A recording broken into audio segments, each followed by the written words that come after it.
Mm, mm, mm, mm, mm. Mm, mm, mm, mm, mm.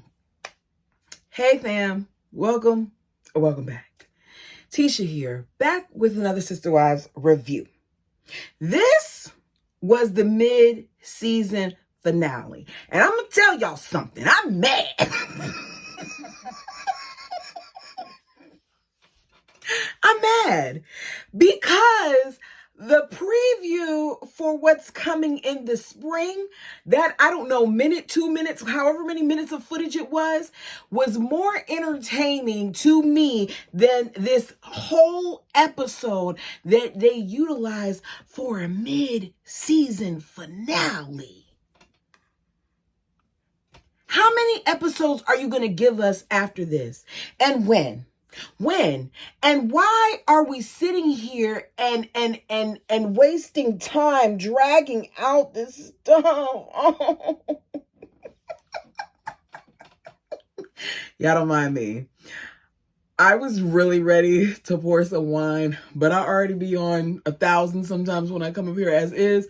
So I decide, no, don't drink while you watch this. It's serious when a show leads you to want to take a drink. Okay, do me a favor, hit the like button as we jump into this. So we begin the episode in Flagstaff, but this time we're not starting with the feathers. We get to see Janelle, and she is at her storage unit. She's moving to North Carolina, and you see Savannah and Gabe, and I can't remember if I saw Garrison or not. I should have been paying attention, but I know Gwen is there and B is there, and they're helping move stuff into the truck because David and Christine are there to help her drive her things across country to her new location, which says a lot about David and Christine, that they are there to help. Let me say something here, okay? David has made me shut my mouth, okay? I can admit that in the beginning, I was one of those people when it was first announced that she was engaged, and I felt like she was moving too quickly. But the way that David shows up for Christine and her family, for now, David, you're all right with me, because I can appreciate the fact that he doesn't just love Christine, he loves everything that comes with her.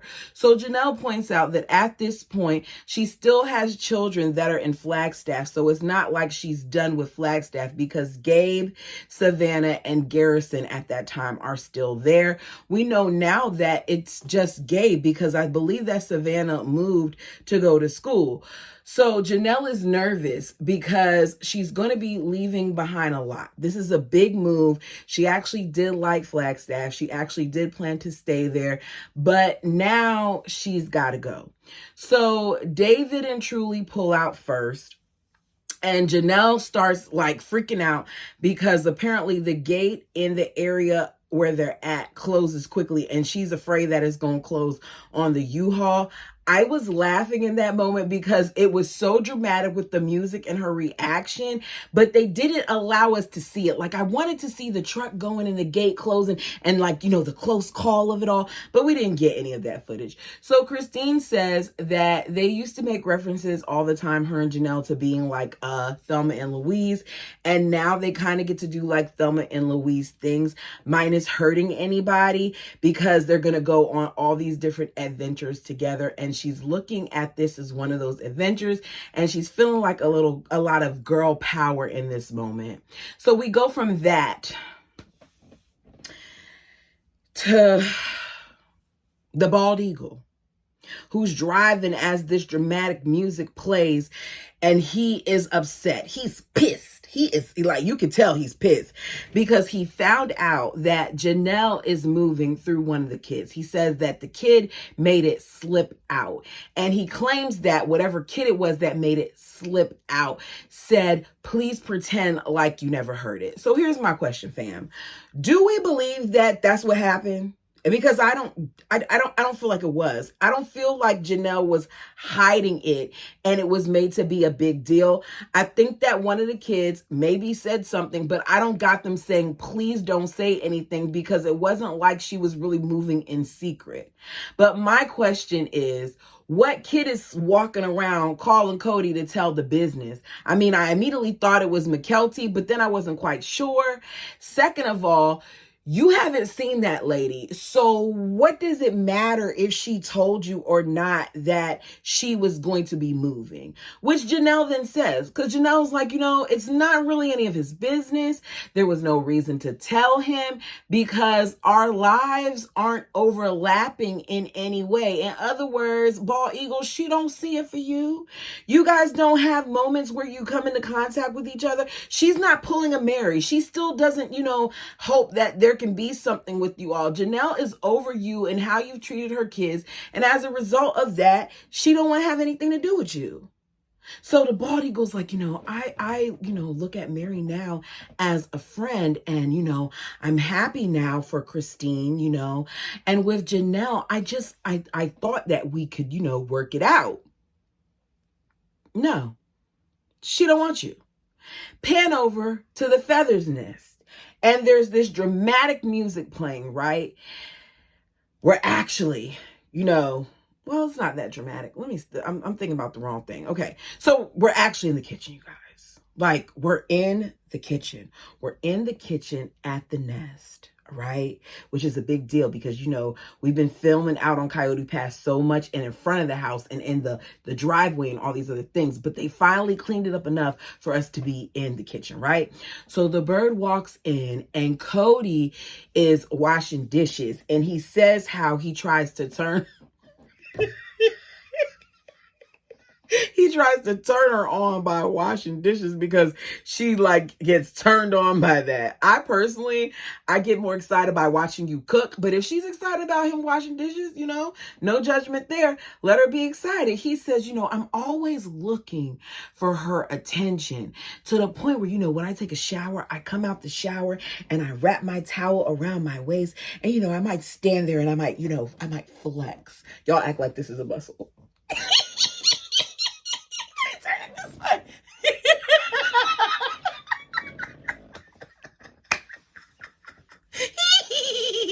Did y'all see that muscle? I might stand in the mirror and I might flex. And then y'all, I'm like, what do you think? And I said, he has got to be the most draining individual to be with. Because let's be real, if you see your significant other come out of the shower, walk around the house without a shirt on, for me, if he walks around the house without a shirt, I'm like, oh, okay, I see you. All right. Come on, shoulders. Come on, arms. Okay, back.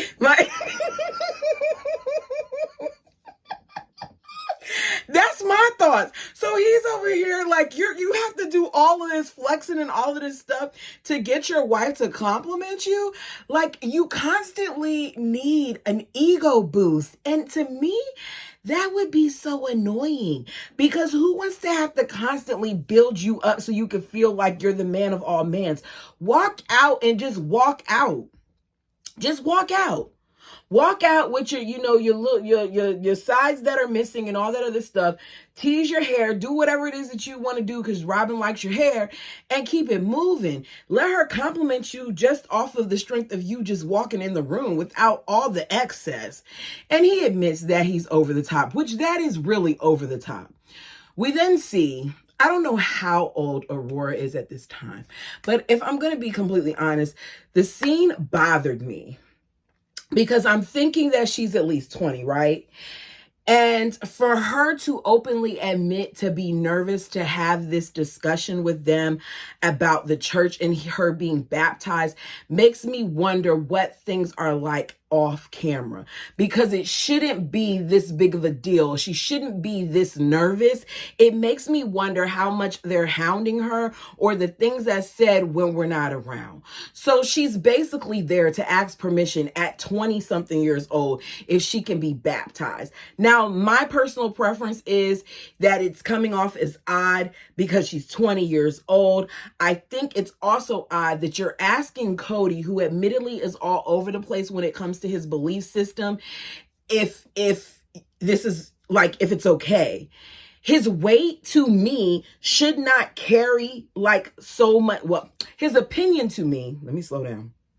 should not carry so much weight when he's not sure of what he's doing himself.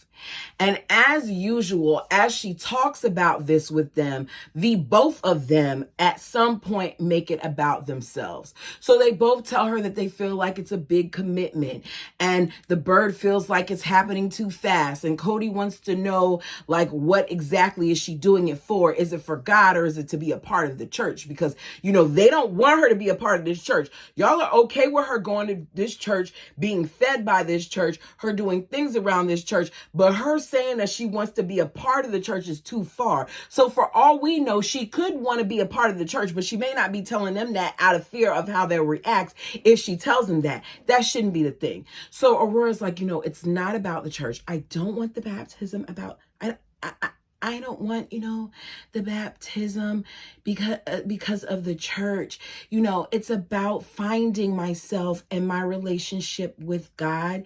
It's, it's what I found. And for me, it's a commitment. It's a commitment that, I love God and I want to follow him. Great. If that's how she feels, that's great. The feathers then become emotional about it, saying that, this is what I always wanted for my children. I always wanted, them to find their way and, to have a path to God. Okay, great. Kody then starts crying because he has to make it about him, about how, there were times for him when I asked God, when my family was breaking up, like, where is he? Where is he? He's the same place he's been. Your family breaking up, in my opinion, isn't on him, Kody. It's on you. You have free will. And in your free will, you made the decisions that you made, which was once you fell in love with the bird, nobody else mattered, right? So Robin's like rubbing his back like, girl, both of them get on my nerves, right? So then Aurora starts crying and she's like, I wanted to ask you if you would baptize me with the pastor. So pause. We come back to them. This is when the sappy music is playing. The bird's like, since Aurora and Brianna have been attending the church, they've been enjoying it. Pan to the bald eagle. I'm surprised that, the church is going to let me do this. Is the pastor okay with me doing it with him? Is he okay with that? She's like, yeah, he's okay. So he goes, yes. And he embraces her. I may be really wrong with this. You guys, y'all will let me know down below in the comment section whether or not you agree or disagree. That's fine. You can tell me if I'm wrong. It's all right. You can tell me if I'm wrong. I don't understand why she didn't ask her mother to assist. Right? Why him?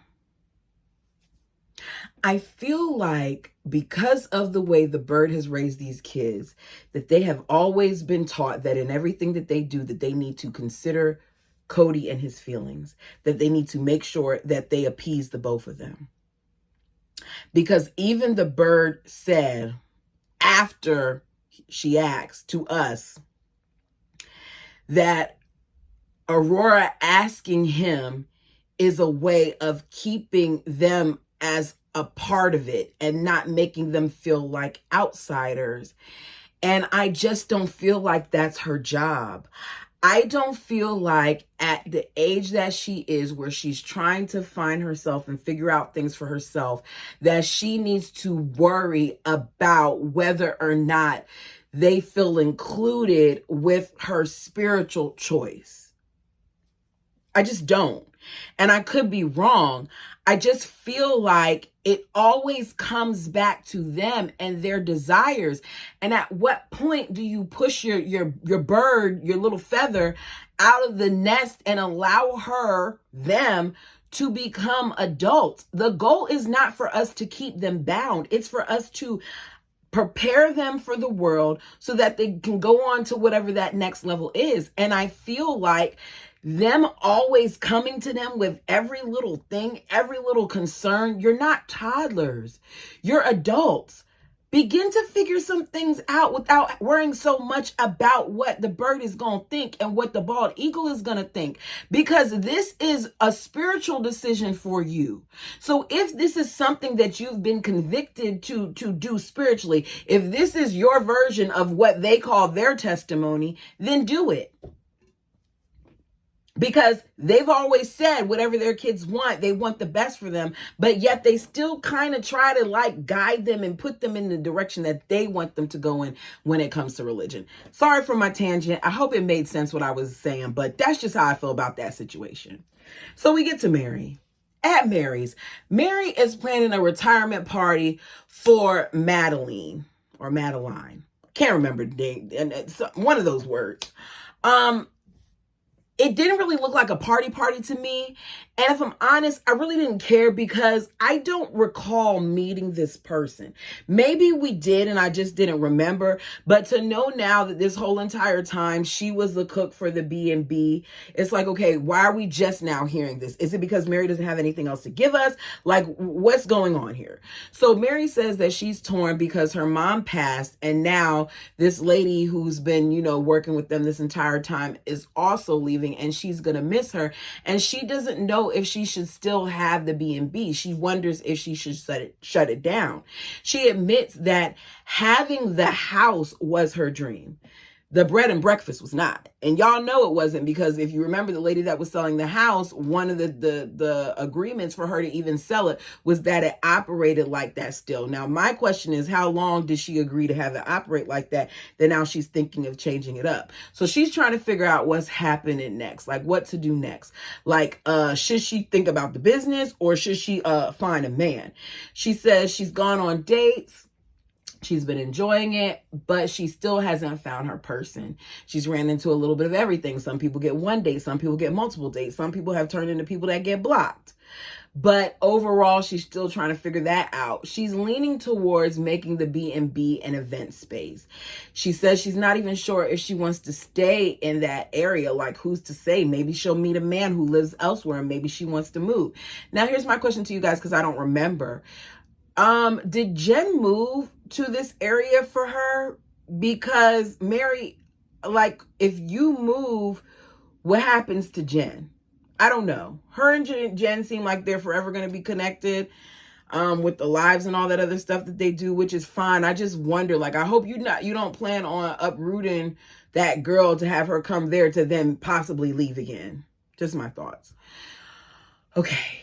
Truly and David are in one track. Christine and Janelle are another. They have various conversations. They stop at this place called Plot's Plot, designed for you to leave stuff that, are representative, like things that are connected to your old life. Leave it there and keep a note and walk away from it. So Christine has a dream catcher, she says, because her dreams have changed. She talks about sometimes having nightmares about Kody. What exactly was Christine going through that Kody is still this much a part of her? I often hope that Christine is still doing work when it comes to that, because it seems like Christine has a lot more trauma than Janelle does. And I feel like it shows up in different ways, right? So Janelle's like, I don't dream about him at all. With me and Kody, it slowly died. Even for my birthday, I wasn't really expecting much from him, and I was using him. And I said, for what? Janelle. It had to be a meal, and only a meal. It couldn't have been the other stuff, because I don't know, y'all. This is gross to think about, but I just don't think that Kody's that great of a lover. I feel like Kody is selfish. And selfish people, in my opinion, wouldn't make, good bed participants. But she was using him to go to the place that she wanted to go to. So Christine says, this is not something that you would normally talk about from everybody. This is normally like off camera, girlfriend to girlfriend conversation. So they talk about, that last birthday dinner. And Christine always jokes saying that she felt like Kody wanted more. Kody tries to lie to us saying that he was just there to have a nice time, but that's not true. Remind me if I'm wrong, right? I think that Kody, if I remember correctly, didn't he complain about how like Janelle didn't even seem like she wanted to be bothered with him? Didn't he even say like she didn't even seem like she wanted to touch his hand? So if you just wanted to make this a friend thing, then why were you concerned about Janelle not even wanting to touch your hand? Because Kody thought that he was going to be able to do like he did in the past, take her out, swoon her, give her a little bit of nookie, and then go home back to his bird and keep her in his nest. But that's not what happened. So they arrive at the miniature, I don't know, looks like a mini shipping container. It's orange, and they open it up and they're shelving and everything in there. And Christine talks about how she bought the dream catcher in Flagstaff and that she still has trauma from Flagstaff. And as she says that, I noticed that truly rubs her back. Christine's children have always been looking out for her, and I wonder how much she emotes onto them, but truly did what a lot of kids do, which is, they comfort their parent, right? And I noticed that David is patient with this whole thing as well. So she says, it's time for new dreams. Janelle is leaving the tree necklace that Kody had designed for her, the black tree. I didn't really feel like it was that great of a piece, but Janelle loved it. And she's like, Kody had this design for me when Robin had her business. And I just don't understand how we went to this shift to this being Robin's business. Is it Robin's business because the bird never gave you guys any money? Because it wasn't originally presented as that. So Janelle says, like, it's really, really nice. I really, really like it, but I got to leave it behind. So they read some of the notes in there. They look at some of the items. Janelle's like, I'm going to build my own tree. This is a new life where I'm going to be leaving some friends and she said friends behind. I'm guessing in Flagstaff because she's moving across country, but she's looking forward to it. So we flash to Meri, who admits that getting rid of some things over the past year herself has made her feel much lighter. Like she's realized that she doesn't need some things. And I can relate to that because I remember how scared I was when I left and I started over and how much stuff I left behind. And I got emotional when I thought about the things, right? Like, oh, we purchased this furniture together, or we did this together and whatever. And I just said, I don't want any of it. And I remember how scary that was. So I'm listening to them talk and I'm like, you know what? I get it, because there were parts of that journey that's scary. But like Meri said, when you get to the point where you can look back at it and you don't have the weight of that stuff or that person or the emotions that were associated with it, it makes sense to leave it behind, which is one of the reasons why Christine sold off all that stuff and the bald eagle was mad, because she did not want to deal with what was associated with. She didn't want to bring that energy to her new space. So as they're driving, Christine talks about how, looking back at things, she realized how needy she was. Whereas Janelle, was normally, okay, and she didn't require much. So Janelle's like, Kody was fair with his time normally, but when we traveled, he would switch it up. When we went on trips, I personally didn't want him to stay with me because when he stayed with me, he disrupted things. I just wanted some space. The bird then claims that, I wasn't paying attention to his schedule, I wasn't. But bird, Kody has told us in the past that you were paying attention to his schedule. And I can't remember or not if you admitted it in the book. So you can claim that you were great with it and you were fine with the schedule, but that's not true, because you're the same person who needed him to be at your house, needed him to see your kids, needed him to put your kids to bed, needed him to help you get the kids ready for school and all these other things, and how he can't stay gone for more than this amount of time or it's a problem. So pick the reality of your story, girl. Which one is it? She says, it seems like it was a thing for, a couple of the sister wives, but I didn't mind. Like, I didn't mind him coming and going. Robin, shut up. Shut up. Meri's like, look, I'm a planner. And I just wanted to know when he was coming so I can plan accordingly. The bald eagle admits that he was so busy flying around by the seat of his pants that he was a little chaotic at times, and maybe his style was a little bit too flexible. He knows some polygamists that are more rigid or who are more organized, who have things more planned out. So Janelle and Christine talk about how, they will stay sister wives forever, and they wish the other ladies well, but it's different when it comes to them. Robin and Meri both have more in common. I'm not surprised by any of this. I just feel like we didn't really need to know it, but y'all, I'm here to give the review, so I'm gonna give the review. Janelle and Christine both want Meri to have a loving relationship and a guy that treats her well because of everything that she's been through. And Janelle has this tendency to talk about how loyal Meri has always been, which makes me feel once again that there's a lot that went on that we don't know. So Janelle makes this whole statement about them being spiritually connected until you having sex with someone. That BS that, Robin and others have said gets on her nerves, as does Christine.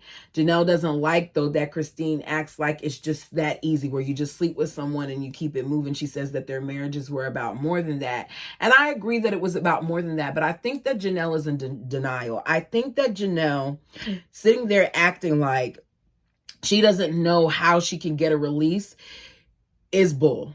You can do the same thing that Meri did. You can contact Meri and you can ask her who she called so that she can see about getting the release. But I don't think Janelle really, really wants the release. And I don't know if that's because she believes in it or what, but it is what it is. I think that she's playing games when it comes to that. If you don't know what you want to do, that's fine. Just say it. So the bald eagle's like, I didn't, because he has to dig. He has to dig at some of these relationships. No matter what, he gonna shade people. So he's like, with Meri and Christine, I didn't really feel like I needed a spiritual release from them. But with Janelle, I just don't know. I feel like, there may still be some type of, did he say some karmic connection? What karmic connection? What's the difference between Janelle and Christine and Meri? Well, we know Meri, you haven't done anything with her for a long time. So what's the difference between the other two? I don't get it. He says that the bird, believing in it, and she still says that these marriages have to be dissolved, but he feels like God will sort it all out. I just don't understand why you had to add what was said. So, Pooville comes up and Janelle talks about how she put too much money into this thing. She says for 2 decades, the family pot was a thing. That she put money into Robin's house, thinking that the time would come where that money would be put into other homes until it was her turn. Christine says, when Janelle sold her home in Vegas, the proceeds went into Robin's home. Why? She says, dealing with finances with Kody is terrible. You guys, this goes back to what I said in my last Say What. The problem is that they have been stealing from them this entire time. And for whatever reason, the ladies didn't realize it until it was too late. So Janelle then says, I caught on too late that the resources that were supposed to be for the family weren't available for the benefit of our whole family. In other words, Kody used them, Janelle, for what he wanted to use it for. I'm going to say what you're not saying. He used them for his bird, right? So the bald eagle and Robin, they feel like it's a hot topic, Janelle says, and they always try to revise history about how things were paid for or what was paid. And I think you finally have hit it on the head, Janelle, which is that you understand now what a lot of people have been saying for years, which is that the feathers have been overspending, that the feathers have not been taking that money out fairly, that they have stolen from you guys. And let's be clear, it's not just that they stole from the OG3, it's that they stole from their children too, because your kids get to enjoy the benefits of this huge home and all these other things. Meanwhile, at one point, Savannah was sleeping in an RV. Let's call a thing a thing. This is a tough conversation for me. because I'm just like, wait a minute. We worked together for so long, and I helped with.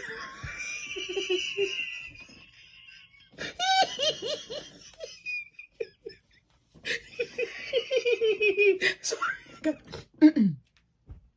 I helped with so much these in these earlier years. Say what? What? Who? Robin. That heifer really sat there with a straight face, being all emotional, squinting the eyes like she does when she lies, talking about how she really worked with them for so long and she helped with so much. What exactly did you help with? Robin, you helped for one season, which was when y'all were still living in Utah. And you watched the kids from time to time when the moms had to do other things. Other than that, you didn't help. She says, like, for me, it's like, okay, this feels balanced. Why is it that you're the only person who felt it was balanced, Bird? Huh? Why? Why does no one else feel that way? Maybe because it wasn't balanced? Maybe because it wasn't balanced?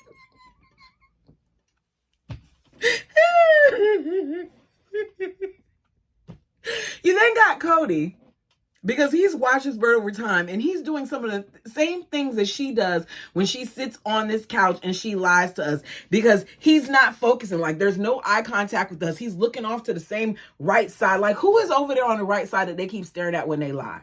Like, is somebody over there when they who's over there? He says, I tried to help Janelle. I tried to help her buy a house. She got mad at me. She did. She got mad at me. And she wanted that RV lifestyle. I guess she just wanted that RV lifestyle. Now that everybody's broken up, they want to say, I didn't get something, or I gave something, but you didn't. We were making sure everybody was taken care of. Who is we? The everybody that he was taking care of was everybody in the bird's house. Everybody in the bird's house was taken care of.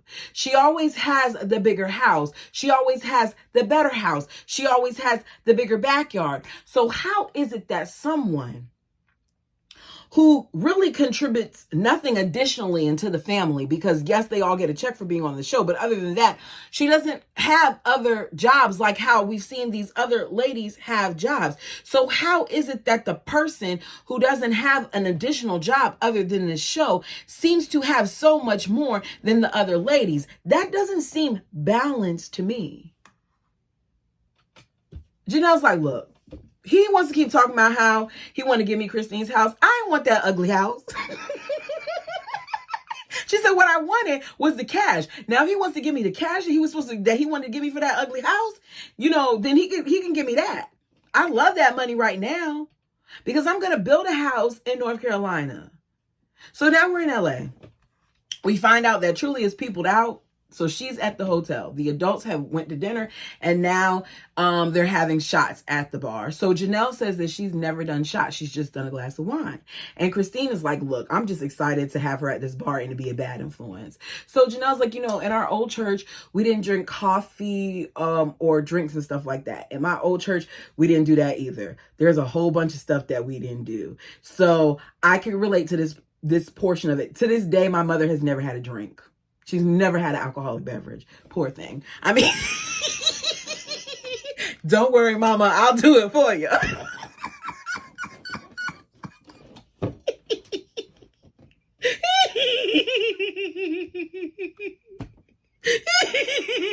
I mean, so Janelle says in the church, they didn't do the coffee or the drinks. I read that part. And when they got away from the congregation, they, started doing things here and there. Like at dinner, they would have a wine. I want to know who are all the theys. Because she doesn't bring up the bird and what the bird did. She just talks about the other ladies. So Janelle's like, Christine enjoys having a drink. Janelle admits that she will have a glass from time to time too. She's not sure about Meri, but she does know that Kody likes to have a drink. I said, oh. How do you do the rewind sound? Y'all do the rewind sound for me. Anyway, bring that back. Back it up. I love how you're telling us this now. So when Kody was over there at multiple weddings being overly judgmental about whether or not the kids were going to have beer and alcoholic beverages at the weddings, talking about how he doesn't like a bunch of drunks and all that other stuff, he was being a hypocrite. Because the way Kody was talking, he was talking like somebody who didn't drink at all. He was talking like my mother at my cousin's wedding when my mother was acting all weird about the fact that my cousin had alcohol, and it wasn't even hard alcohol. It was beer and wine, but coming from an Adventist background, that's a no-no. But my cousin had that at her wedding. And my mother was like, why is she? I don't feel comfortable with serving that. And my mom was being judgy, right? To the point where I was like, Mom, if you're going to be judgy, go away. My point is, like, don't be this person that's overly judgmental about something, and then we hear that this whole time you've been sneaking it off camera. So they do a slippery nipple. Apparently, I've never done one. It's butterscotch and Bailey's. That combination alone, it's a no for me. Do I like butterscotch candy? Yes. But whenever I hear Bailey's, I think of cream. And I don't like milky tasting drinks. I also don't like for shots, don't give me a sweet shot. If you get like lemon drops, I hate lemon drop shots. I don't like, if you give me a shot, just give me a shot. Okay? Telling on myself here. Oops. So David tells her, you got to do it all at once. Don't sip it. If you sip it, you're not going to want to drink it. So they cheers to their homes and property, and they take the shot. Janelle's like, that's not bad. It's not bad. Her face says that it's bad, but she's saying it's not bad. She's like, it's yummy. It's yummy. It's sweet. It just, it just burned a little bit when it went down. So her next drink is a beer. She says that she's never gotten drunk before, but she's sitting there in the bar and she's talking about how she can start to feel it in her legs. The bald eagle says that he's never had a shot before, but he has taken a sip of somebody's whiskey and talked about how it tasted like gasoline. Kody, I don't believe you. I think that you drank that whiskey. I really do. Meri says she did a shot before. She doesn't know what it was, and it was nasty. The bird says she's never done a shot at a bar. She didn't say she never did a shot.